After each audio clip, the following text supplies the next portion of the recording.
Om Namo Bhagavate Vasudevaya. Om Namo Bhagavate Vasudevaya.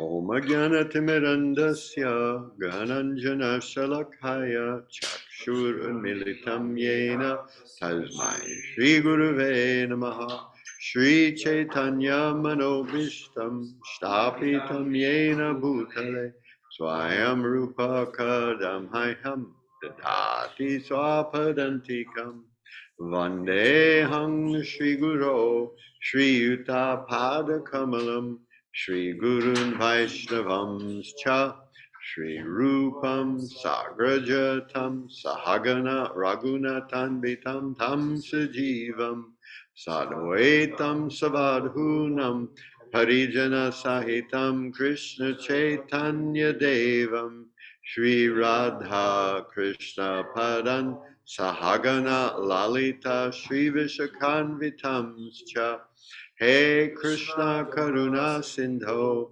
Dinabandho Jagatpate Gopesha Gopika Kanta Radha Kanta Namostute Tapta Kanchana Gaurangi Radhe Vrindavan Eshvari Vrishabhanu Sute Devi Pranamami Hari Priye Vanchakalpatarubhyascha Kripa Sindhubhya Evacha Patitanam Pavanebhyo Vaishnavebhyo Namo Namaha Shri Krishna Chaitanya Prabhu Nityananda Shri Advaita Gadadhara Shri Vasadi Gaur Bhakta Vrinda Hare Krishna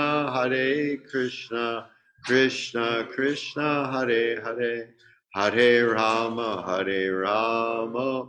Rama Rama Hare Hare Hare Krishna Krishna Krishna Hare Hare Hare Rama Rama Rama Hare Hare. So are we actually happening now? You people can hear me and all this kind of stuff on the Zoom.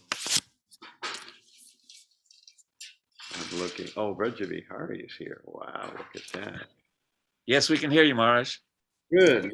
Why, I'm amazed. Sometimes the demigods in charge of internet are smiling on me, but usually not. So we are, as I understand it, on Canto 10, Chapter 2, Text 7. Is that correct? Where is Ananda Bihari?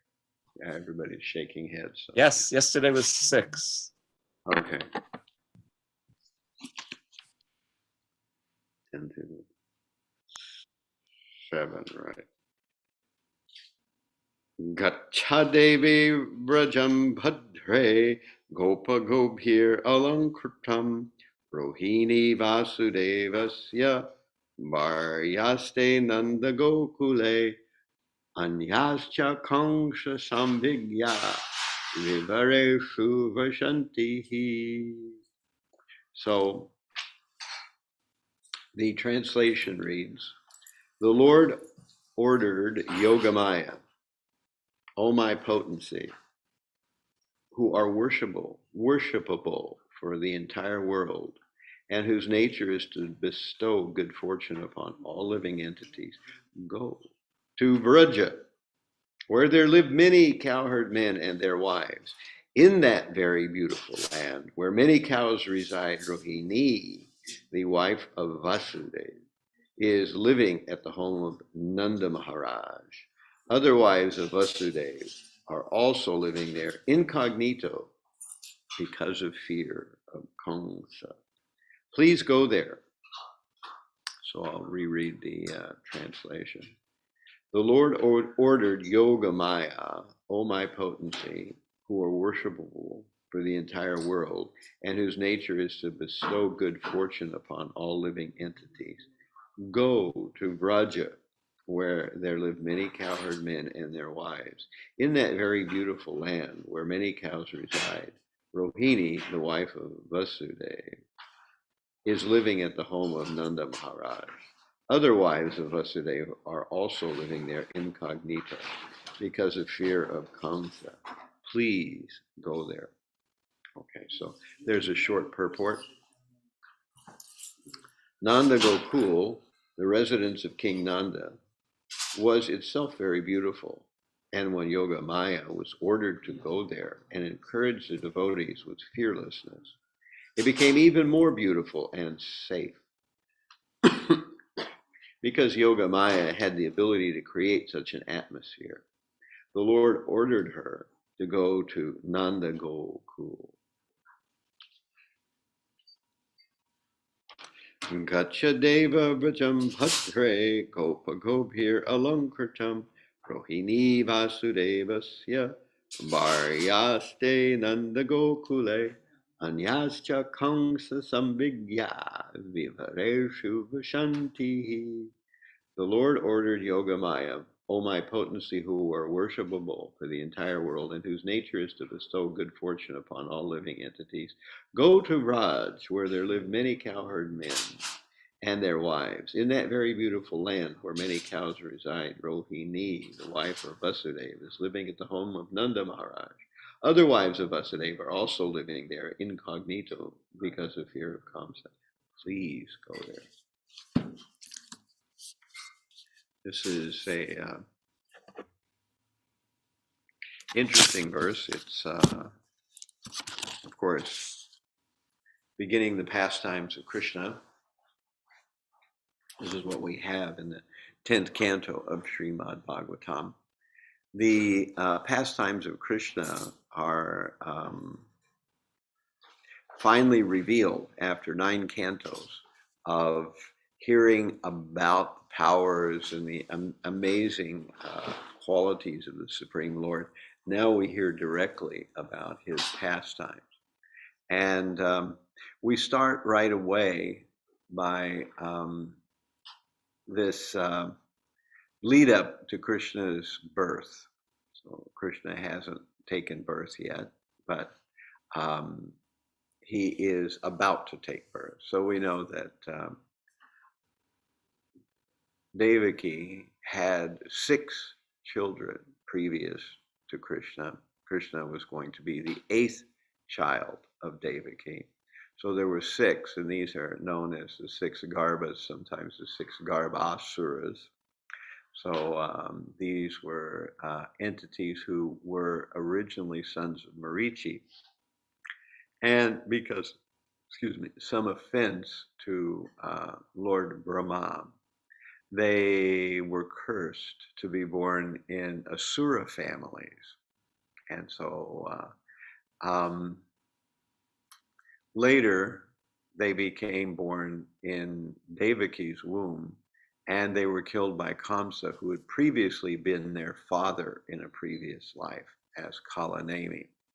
So that's a whole story in itself. I'm not going to unwind that story, but it's an interesting story. And then the 7th child was originally Anantadev or Balaram. But Krishna had asked Yogamaya to transfer Balaram from the womb of Devaki to the womb of Rohini. So Balaram is being transferred from Devaki's womb to Rohini's womb. And then it's understood that the 7th child of Devaki is actually a miscarriage. So the change then is that now we had the Sadgarbhas, the 7th child, which was Balaram, and now Balaram has been transferred from Devaki's womb to Rohini's womb. So in one sense, Krishna and Balaram were considered brothers, and in the very real sense, they were immediate brothers. But because ultimately Balaram is born from Rohini's womb, they're kind of cousin brothers. But actually they're real brothers, and beyond that, they are eternal brothers because that's their nature in the spiritual world. So, any rate, Kamsa had performed many heinous atrocities on the Bhoja Andaka and all these other families that were ruling members in India at that time. And so some of them were hiding in various places. Kamsa was, of course, a very vicious person. He imprisoned his own father and took over the control of the kingdom. And when he imprisoned his father, he also made alliances with other various demons. And once he was fairly well secure in his feeling that he would not have any problem in being able to maintain his rule against opposition, then he became openly inimical to all the ruling families that had previously been harmoniously working with his father. And so this meant that now Kamsa was revealing his true nature. And so this was a fearful time. But it says here that Yogamai is now being instructed to not only move Balaram to the womb of Rohini, but then she herself will take birth as the daughter of Yashoda. So she will be the daughter of Yashoda, and Krishna will come out as the 8th child of Devaki, and later Vasudeva will swap the two children.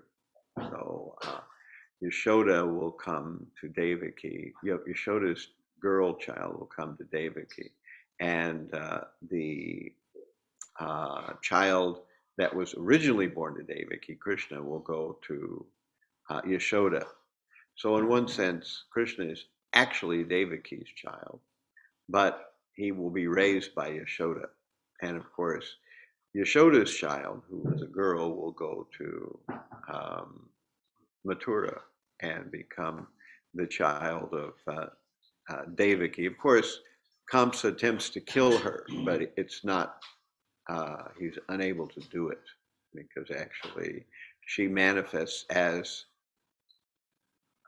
Durga Devi, who is none other than Kamsa's own worshipable deity. So Kamsa also did worship, but he worshiped Durga Devi. And so there's this interplay between Yogamaya and Mahamaya. So Yogamaya is the direct pleasure potency of the Supreme Lord. And Yogamaya is kind of like the, in a theater group, something like the grip and the, the staging, the lighting, the people that carry out the entire orchestration of what needs to get set up for the drama to be performed. So Yogamaya creates the atmosphere with which Krishna can then work and create a particular lila or pastime. And Mahamaya is rather, plays a similar role, but she is more thought of as illusion, because Mahamaya is the conscious energy that allows people to imagine some kind of, sugar plum, candy mountain in the material world that they can aspire for. And then they waste their lives, chasing after something in the material world that they imagine will in some way make them happy.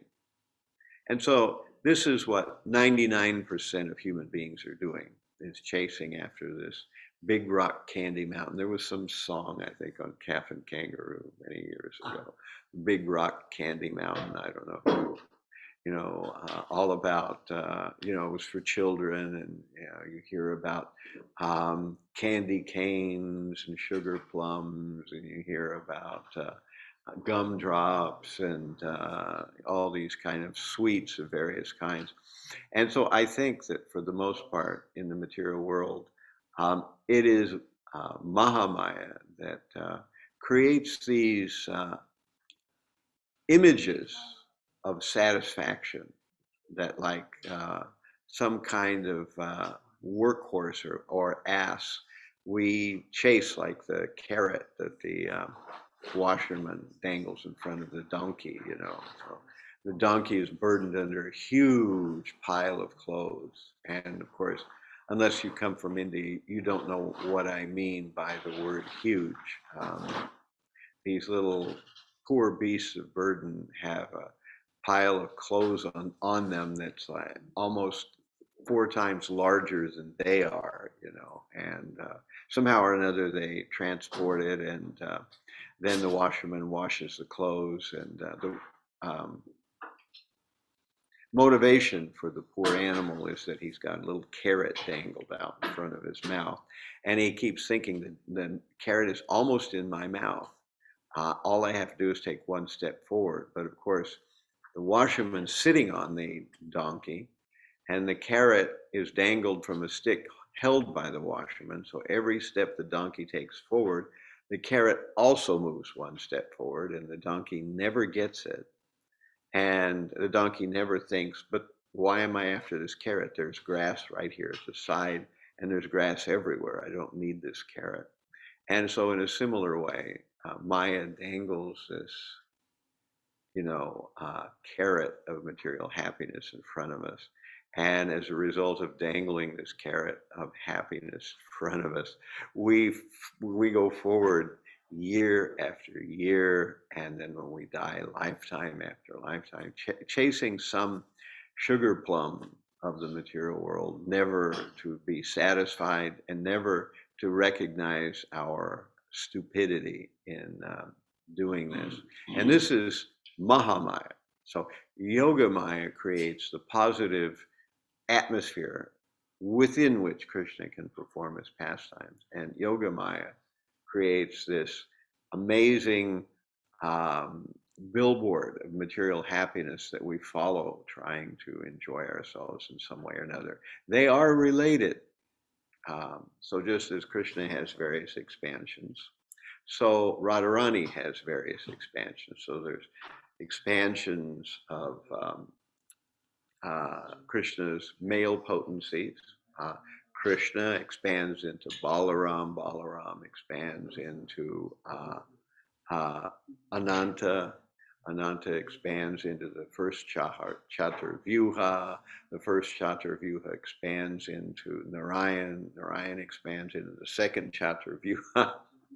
And then the second Chaturvyuha expands into Mahavishnu, and then Garbhodakshaya Vishnu, then Kshirodakshaya Vishnu. So we have these expansions. And similarly, we have Radharani, who expands into the queens of Dwarka, and then the gopis and the queens of Dwarka, and then finally the Lakshmi's goddesses of fortune. Then we get these Yogamaya and Mahamaya. So we have the feminine expansions going down that chain. And so these various personalities, they play a role in Krishna's pastimes. And it's interesting that I read the preface to this particular chapter. And in the preface of this particular chapter, Prabhupada points out that many people worship Durga Devi. So in India, we have, a great number of religions. Some of those religions are taken from the Vedas. We usually call those Astika or Asti religions, which means Asti is the Sanskrit word for it is so. And those religions which are not based on the Vedas are called Nasti religions. And I think that's probably where our word nasty comes from, And it also means atheist, So that's where you get Buddhism, Jainism, Sikhism, and then all the other modern religions are there. But among Asti religions, we have probably Satyaraj writes a really nice book, about Hinduism, and he describes that you have probably the main branch of Hinduism is the Vaishnava tradition, which is where we come from. We are Vaishnavas, particularly we are Madhava Gaudiya Vaishnavas, so we are particular trunk line from the Vedic tradition, the Asti tradition, on the side of the Vaishnava tradition. And Satyaraj writes that there's something, at the time of writing that book, which was some years ago, it's probably way more now, but he said 800 million Hindus in the world. And of those, 2/3 are approximately Vaishnavas. So that's a huge number, And then what are the rest? So this is where we talk about Shaivism and we talk about Shakta worship. So these are the other two main trunks of the Asti, or those that come from the Vedas, traditions. So we have the Shaivite tradition, which worships Lord Shiva as the central deity. And this tradition, the Shaivic tradition, is not to be confused with the Rudra Sampradaya. So we have 4 Sampradayas, and that's, of course, the Brahma Sampradaya, the Shri Sampradaya, the Rudra Sampradaya, and the Kumara Sampradaya. So the Rudra Sampradaya is a Vaishnava Sampradaya coming down through Lord Shiva, which is not the same thing as Shaivism.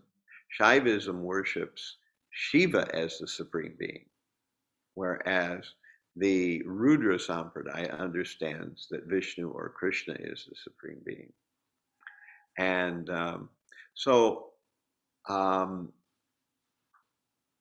it's interesting to understand that Shiva is the, as we call, demigod in charge of the mode of ignorance. So of the guna avatars, we have Brahma, Vishnu, and Shiva.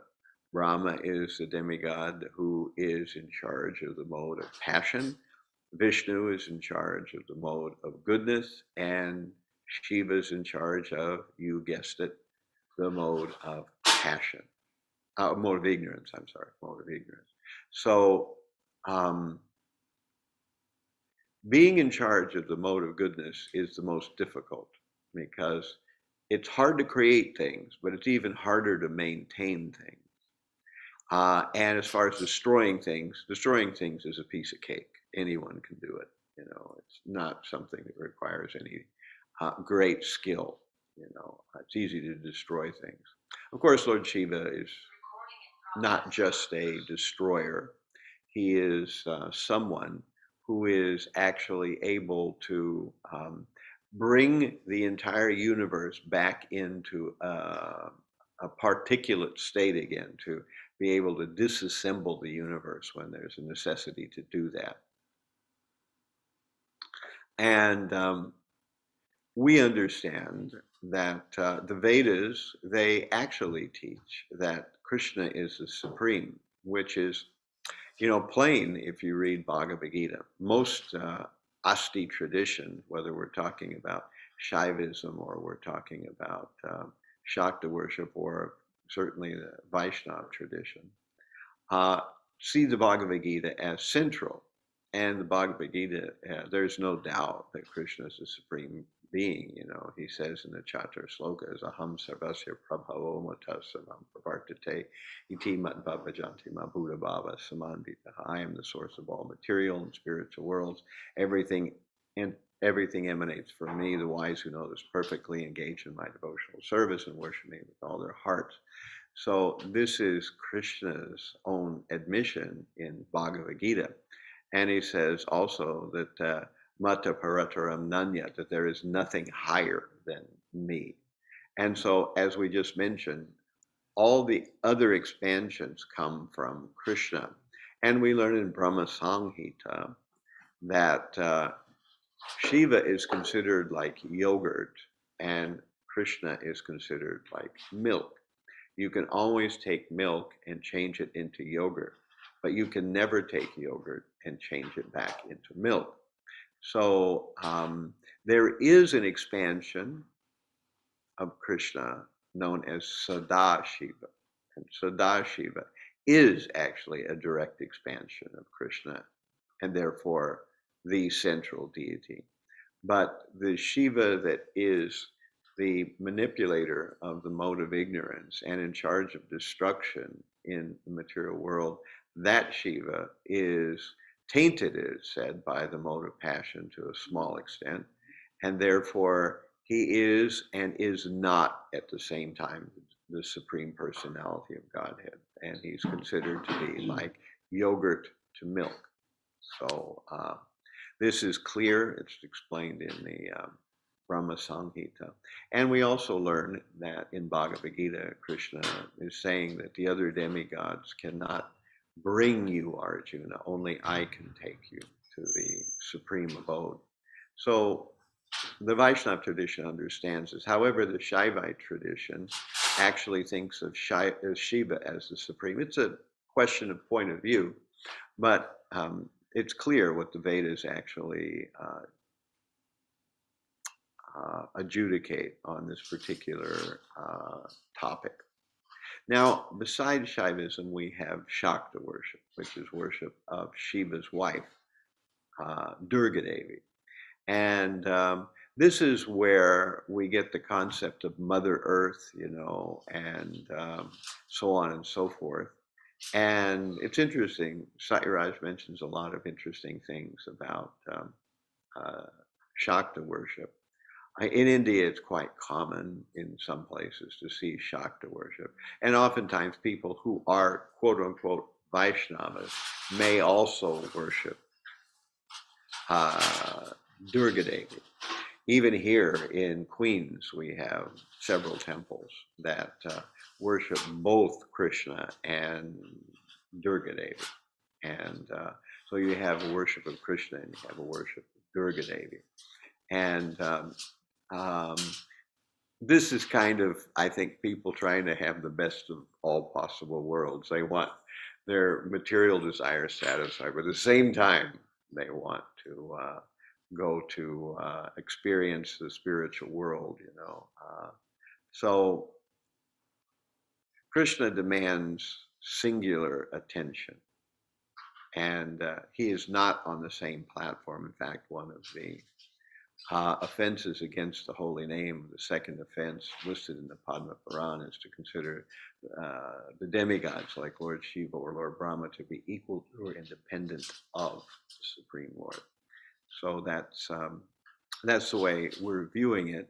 And so Durga Devi, being Shiva's wife, is generally depicted as Gauri or Uma. There's lots of names. In fact, in this part of Bhagavatam, the 10th canto of Bhagavatam, we hear that she will have many names. And in India, there's scads of names for Shiva's wife, and some of them, however, are quite unsettling. Like if you talk about Kali or you talk about, some of her more terrifying aspects. Usually, Durga Devi is depicted with, I think, 10 or 12 arms, I don't remember which, and she has a weapon in each arm. And these weapons are likened to various Vedic austerities that people perform to purify themselves, but she's usually depicted as defeating Mahishasura, who was a great demon, and she's killing him. But as Kali, she's quite bloodthirsty, and she wears a necklace of human heads around her neck. And this is the terrifying feature of material nature. So if you want to deal with material nature, on the one side of coin, you have this motherly picture. On the other side, you have this horrifying picture. And the material world is both. It's quite plain that the material world has a kind of motherly aspect to it. We are born, we are cared for, et cetera, et cetera. But at the same time, the material world is not a nice place, as right now we are, as a whole world community, seeing, whenever a war breaks out, that you see the terrifying feature of material energy. So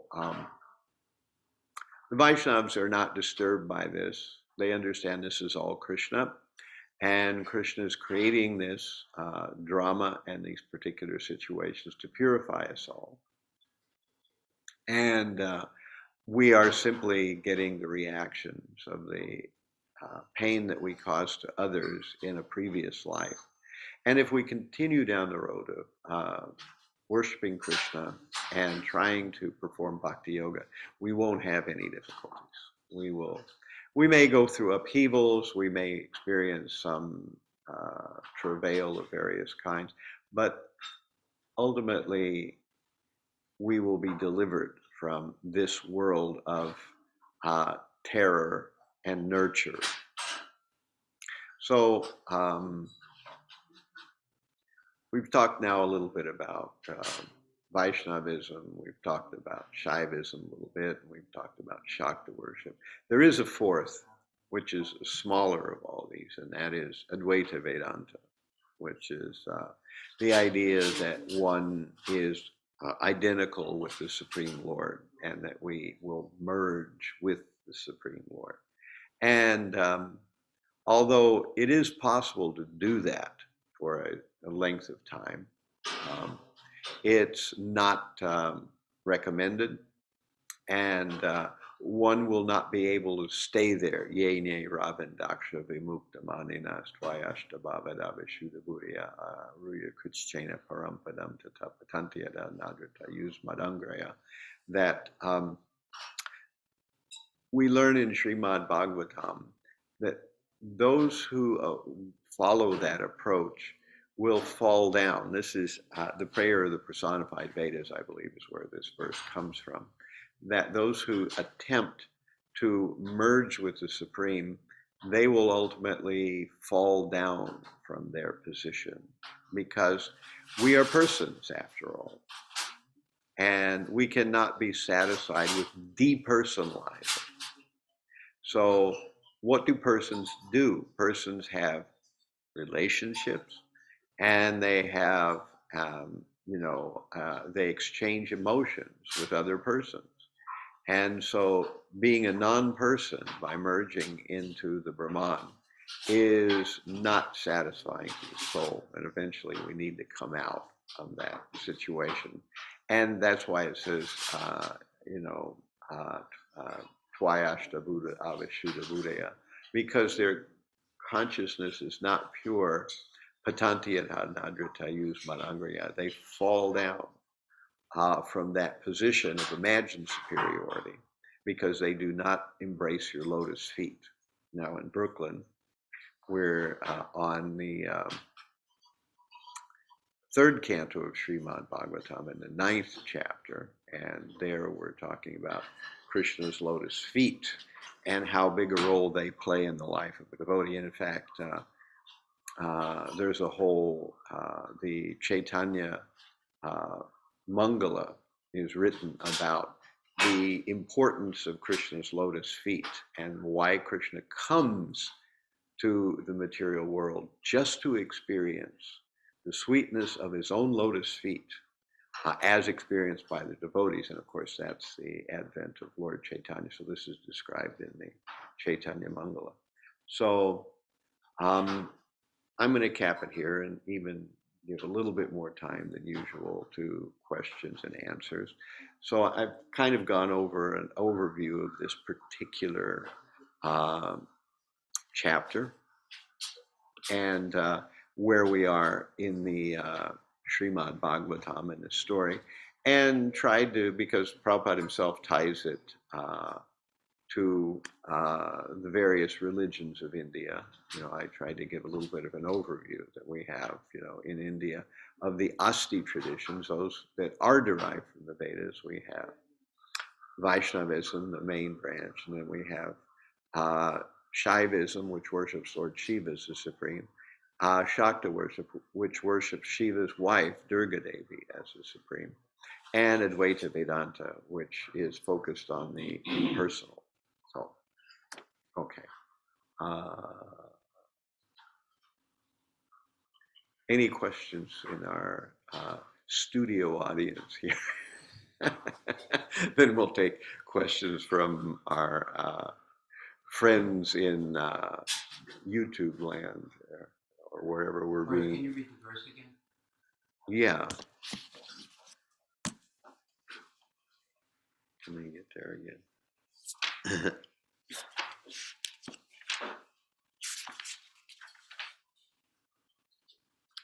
The Lord ordered Yogamaya, O my potency, who are worshipable for the entire world and whose nature is to bestow good fortune upon all living entities, go to Braj, where there are many cowherd men and their wives. In that very beautiful land where many cows reside, Rohini is the wife of Vasudeva and is living at the home of Nanda Maharaj. Other wives of Vasudeva are also living there incognito because of fear of Kamsa. Please go there.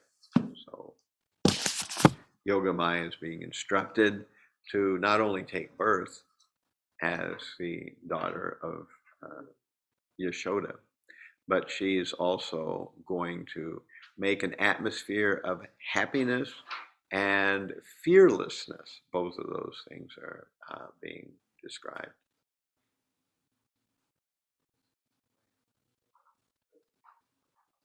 Let's see here.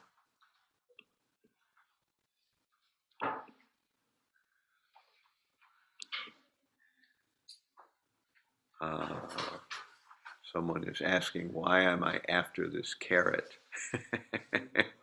Right. We are all after the carrot of material happiness. Because, in Western metaphors, in India we talk about the donkey going after the carrot, but in Western metaphors we think of the big apple. We are after the big apple, and of course we're living in the big apple here, as it's called, New York City. So we think that somehow or another material happiness is happiness. That's the first mistake. We consider that material happiness is happiness. It's a fraud, but most people have no idea that there's something other than material happiness. Now, happiness is not a fraud, but material happiness is a fraud. We can be happy, but chasing after material things is not the way to be happy. We just find ourselves chasing after a mirage. But because we don't know any better, we're certain that material happiness must be out there somewhere.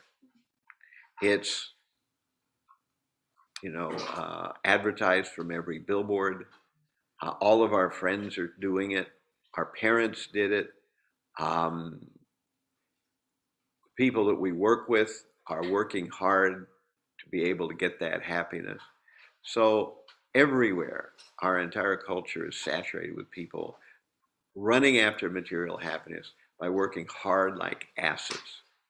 So people are working hard like asses. Go to any, corporate office here, anywhere in Manhattan, and people are sitting in little cubicles working like asses.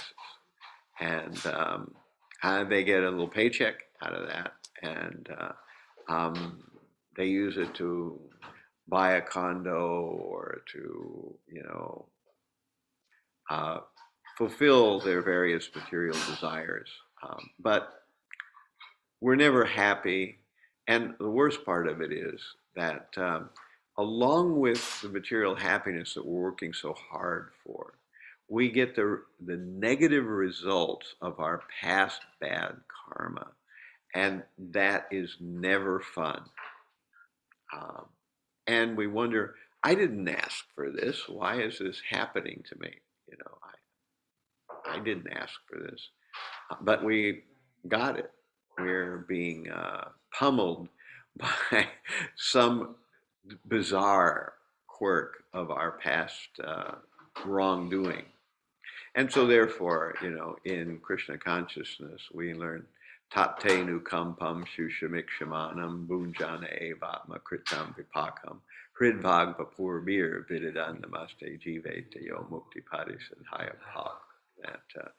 That anyone who patiently suffers the difficulties that come upon them due to the reactions of their past sinful life, all the while offering glorification of the Supreme Lord with body, mind, and words, such a person is a suitable candidate for liberation because it is their rightful claim. So patiently suffering the blowback of our previous iniquities, all the while still offering glories to the Supreme Lord with body, mind, and words. Such a person who can do that is a suitable candidate for liberation. So we understand that whatever we're going through in our material life is nothing more than a drop down or a reduced version of what we actually should be going through. It's a reduced version of it. And it's only, we can only point the finger at ourselves. So that's what we are, actually experiencing. And if we do that, then we can patiently suffer these reactions. And we also know that it'll be over soon. And in the material world, whatever is happy today will be sad tomorrow. What's sad today will be happy tomorrow. I once read many years ago The Hunchback of Notre Dame by Victor Hugo, and he said that intense happiness, like intense sorrow, are like thunderstorms. They cannot endure for very long.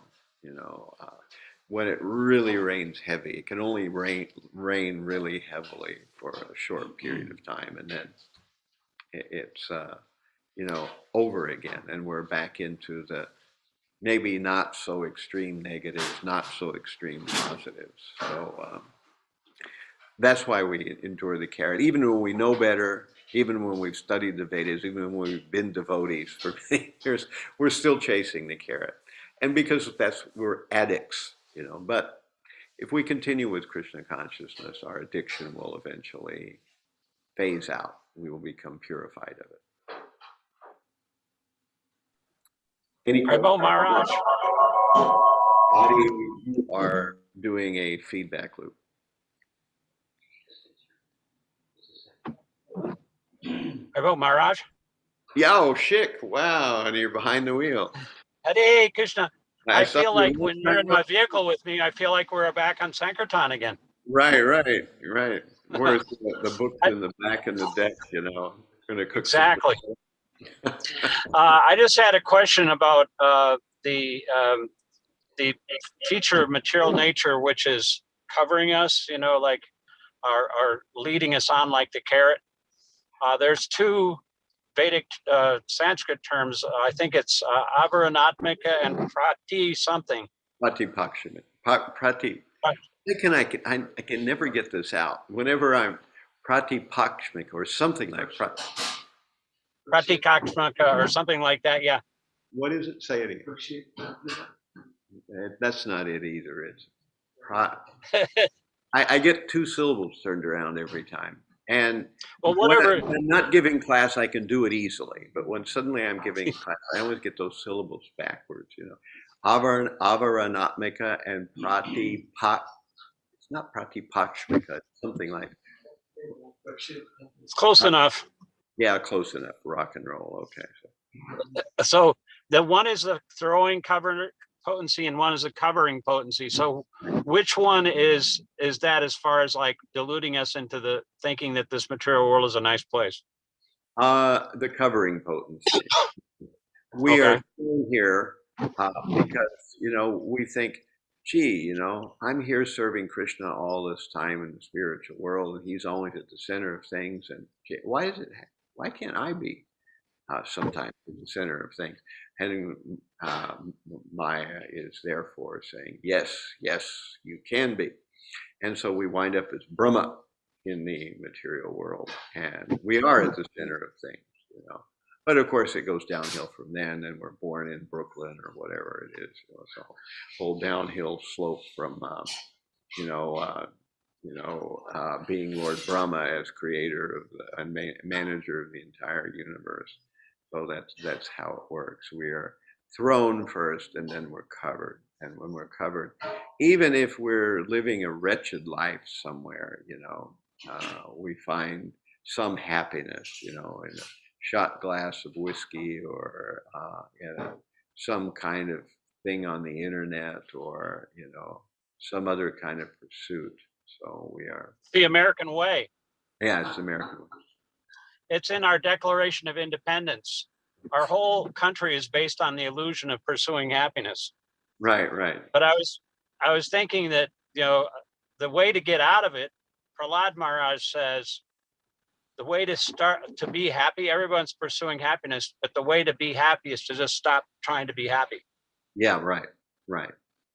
And there's another verse which I think is a very interesting verse. I forget where it was. I was quoting it to Krishna Kripa the other day, that there's a place in the Bhagavatam where it says that men come together, men and women come together in material life with the idea of increasing their happiness and diminishing their sufferings.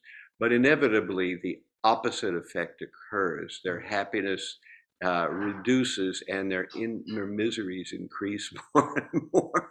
You know, it's kind of the perverse version of what we think, because any life based on material happiness will eventually become more and more nasty as it goes on, as we experience the backwash of our mistakes and our infractions on the road to being materially happy. So we're doing things we shouldn't be doing to be materially happy. And eventually we've got to bear the brunt of that.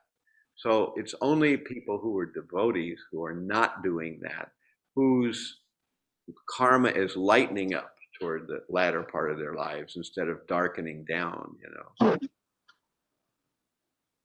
How do you know? Yeah, it just reminded me of something that I read, that similar thing from Emerson. He wrote an essay on karma called Compensation. And he said, since time immemorial, there's these people have been trying to separate the happiness from the distress, put all the happiness on one side of the table and all the distress on the other side of the table.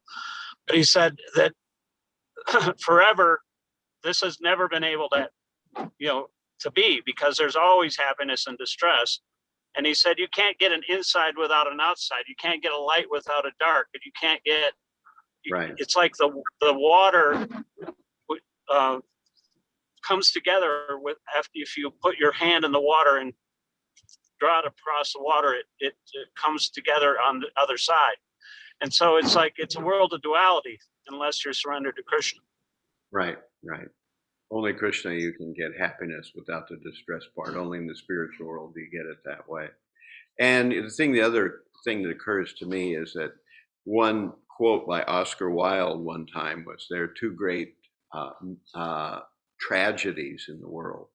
One of them is not getting what you desperately want in the world. And the other tragedy is getting what you desperately want in the world. And I think of the two, probably the most profoundly disturbing is getting what you desperately want in the world. Because as like, you know, with the donkey carrot thing, if we're chasing after something and we don't have the right karma for it, we never get it. But we're convinced that we're just about there and we're going to get it. And when we do it, it's going to be all roses. Everything's going to be wonderful. But when you actually do get the carrot and you realize that it's hollow, it's made of styrofoam, that's even more bewildering. I think a lot of people who achieve success, fame, wealth, who achieve political positions, people who wind up being, you know, very attractive to others, you know, these people who achieve these high forms of material happiness are genuinely bewildered when they realize it does not bring happiness, you know, that they got famous, they got wealthy, they got whatever it was they were after. They have a prestigious title as being someone very intelligent, but still they're not happy. That's, I think, even more tragic. George Harrison said that. He said, when I got to the peak of happiness, you know, or what, you know, fame and fortune and everybody loved them, he said it was like going to the top of a ladder. He saw it with the other side. He said, there must be something more than this. Right, right. Exactly. Any questions from the room here before I take a look to see whether we've got anything coming in over the chat line?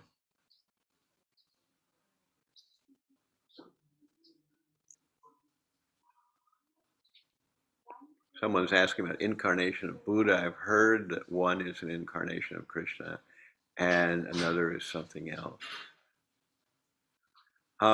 Buddha is a Shaktivesha avatar, which is Shaktivesha avatar usually means, and in this case, Buddha is usually described this way, as being a separate living entity like you and I. We are not the Supreme Lord in a plenary way. We are a particle of the Supreme Lord.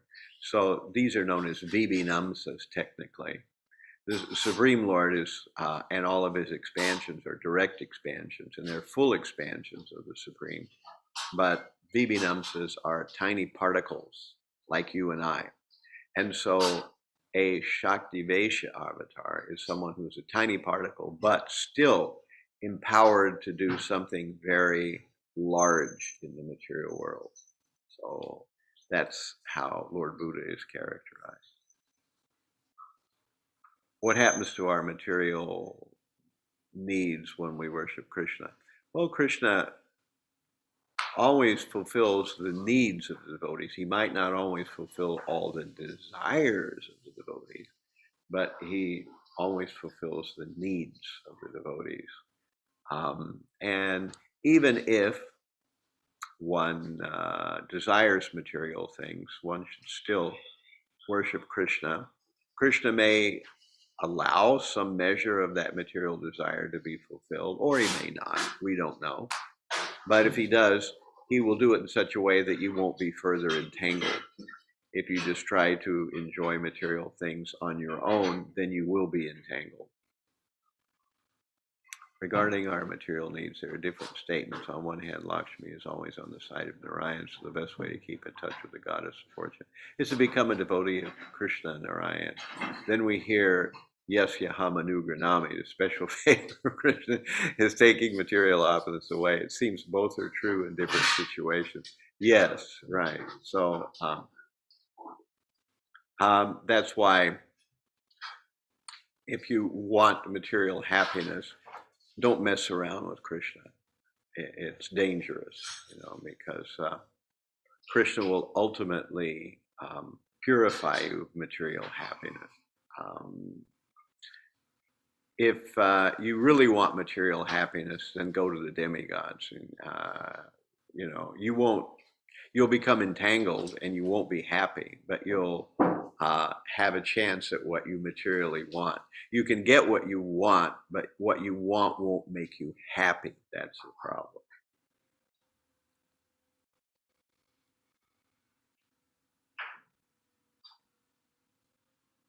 All right, so it looks like we're up at 8, is it? Yeah, 8:01 I've got on Adi's computer here. So thank you all very much for your kind attention. All glories to Srimad Bhagavatam, all glories to the Vaishnava devotees of the Lord. Hare Krishna. Hare Krishna.